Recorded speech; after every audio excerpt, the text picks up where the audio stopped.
নবরত্ন কোর্মা হলো একটি রাজকীয় পদ। প্রায় 9 রকম উপকরণ দিয়ে তৈরি করা হয় এই বিশেষ রান্নাটি। নিরামিষ দিনে বাড়িতে গেস্ট এলে অবশ্যই বানিয়ে ফেলুন এই সুস্বাদু রান্নাটি। তাহলে চলুন শুরু করা যাক।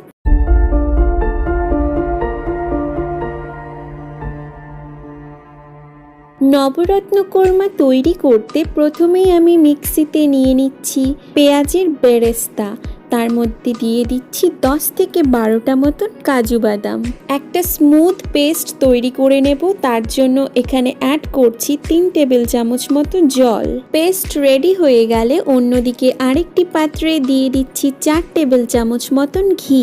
ঘি গরম হয়ে এলে দিয়ে দিচ্ছি 4টে এলাচ, 4টে লবঙ্গ এবং 4টে দারচিনি, সঙ্গে 1.5 চা চামচ মতন গোটা জিরে এবং 7 থেকে 8টা গোলমরিচ। গোটা মশলাগুলো হালকা করে একটু ফ্রাই করে নেবার পর এর মধ্যে আমি অ্যাড করছি প্রায় 3.5 কাপ মতন বিনস, 1 কাপ গাজর এবং 1 কাপ আলু।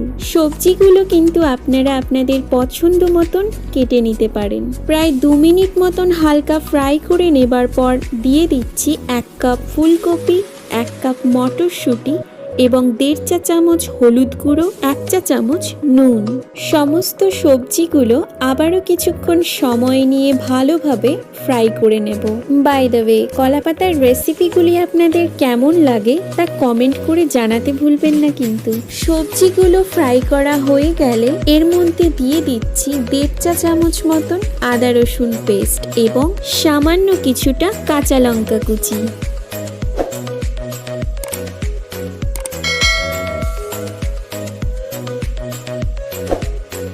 প্রায় 2-3 মিনিট মতন ভালোভাবে সবকিছু একসঙ্গে কষিয়ে নিতে হবে।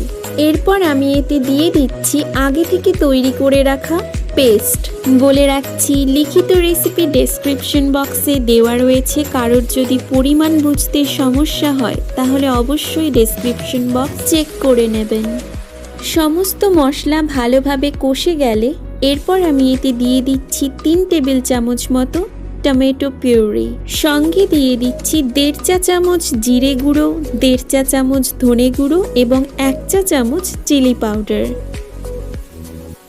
সবকিছু ভালোভাবে মিশিয়ে নেবার পর দিয়ে দেব 150 ml মতো জল। জল দিয়ে কিছুক্ষণ নেড়ে চেড়ে নেবার পর প্রায় 5 মিনিট মতো ঢাকা দিয়ে রাখছি।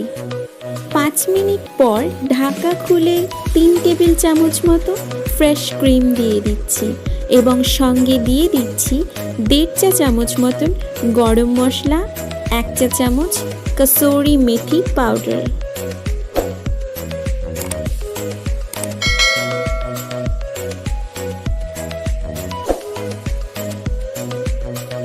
দিয়ে দিচ্ছি 50 ml মতো জল এবং আবারও একবার ভালোভাবে সব কষিয়ে নেব।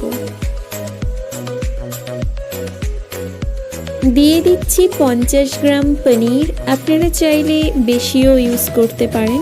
এরপর আমি এতে দিয়ে দিচ্ছি 15 থেকে 20টা কাজু বাদাম এবং 15 থেকে 20টা কিশমিশ এবং প্রায় 1 কাপ মতো বেদানা বা ডালিম, সঙ্গে 2 টেবিল চামচ মতো ধনেপাতা কুচি।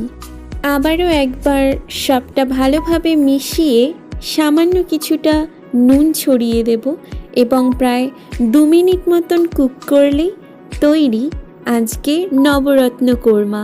এইভাবে অবশ্যই একবার বাড়িতে ট্রাই করুন, আশা করি ভালো লাগবে। ভিডিওটি ভালো লেগে থাকলে অবশ্যই একটি লাইক করে দেবেন এবং আমাদের চ্যানেলে নতুন হয়ে থাকলে চ্যানেলটিকে সাবস্ক্রাইব করে দিন। ধন্যবাদ।